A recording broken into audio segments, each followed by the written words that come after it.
Lush here at the Hub Pavilion in Copenhagen. Very pleased to be joined by Dr. Jeffrey Short. He's the Pacific Science Director at Oceana. Tell me a little bit about what you're expecting or what you're really hoping is going to happen in Copenhagen. Well, we hope that they come to some sort of substantive agreement regarding how the world's going to get to a lower carbon atmosphere. And what's the risk for you personally in terms of what you're on the sidelines lobbying? What's your message to the leaders? Well, we're trying to encourage them more to come to a substantive agreement because of the additional impacts that the carbon dioxide being emitted into the atmosphere is going to have on the ocean.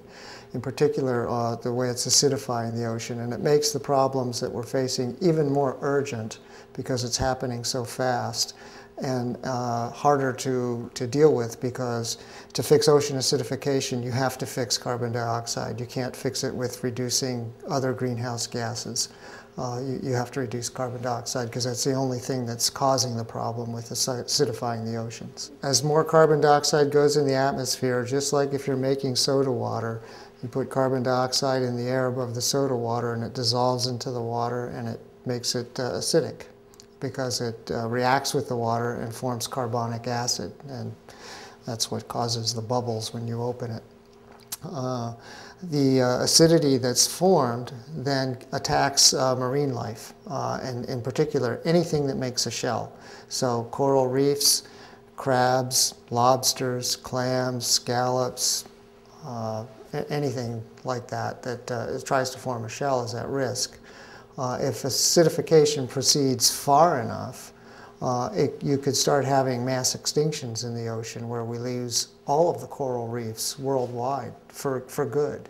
And this is coming on very quickly. In the course of the next 3 to 4 decades, it could be all over for many of the coral reefs everywhere.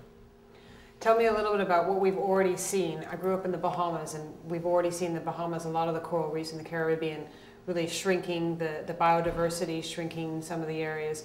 What are the specific things that you've noticed already? Both in the Bahamas and in the Great Coral Reef, we've measured reduced growth rates because of acidification. So in addition to the impacts that are occurring because the water temperature is getting warmer or there's more siltification that's occurring because of nearby development, this is yet another stress that's impacting them, and it's one that will never go away until the atmospheric carbon dioxide starts to go down. So these impacts have started now, and they're going to get nothing but worse the longer we wait. How much of the science is known versus how much of the science is kind of a question mark in terms of we still don't know what the temperature rise is going to be?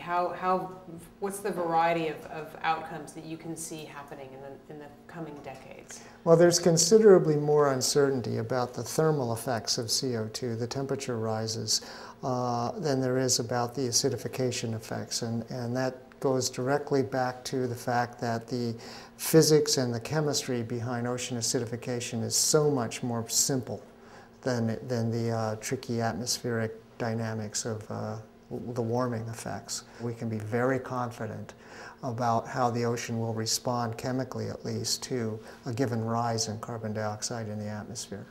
So in terms of a worst case scenario, what are we looking at?